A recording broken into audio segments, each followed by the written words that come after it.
Hello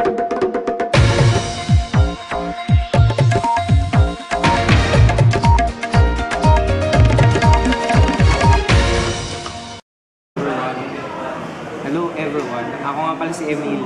So, I'm having my internship sa The One sa Torre de Santo Tomas. Diyan lang sa may tapat ng UST. So, kakastart kaya wala pa ako masyadong masasabi sa internship ko. I-share ko na lang sa inyo yung so far mga experiences. So, nag-start yun nung mag-a-apply ako ng internship nga dun sa Torre.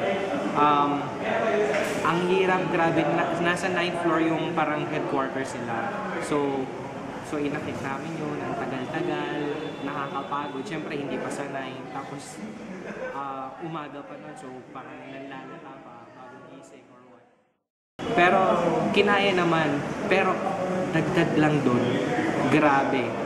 Yung kaba, kasi itong sila Eggy, si Gerald, grabe pinapakita kami na sobrang hirap ng interview, yung exam. Pero pagdating naman dun, agad-agad tinanggap naman kami.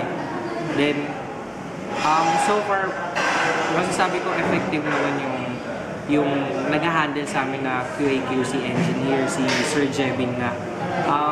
Kasi, masasabi kong effective kasi kapag nagtatanong si Sir Jess, alam naman namin yung isasagot or alam ko naman yung isasagot. Like yung tinanong niya nung ano bang mangyayari kapag na-over yung pag-vibrate dun sa concrete. So, like din yung sa isa pa, yung kung bakit daw,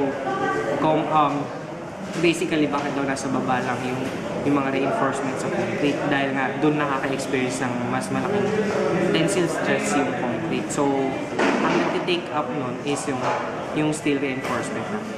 So, as of now, yung pinaka-memorable experience ko dun sa internship is that nung first time ko nag-elevator doon, sobrang takot ako sa height.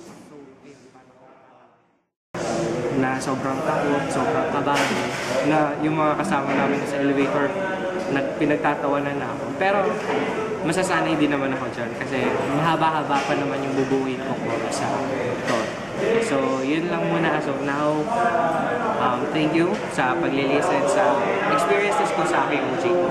This is Emil S. Manzanilla reporting.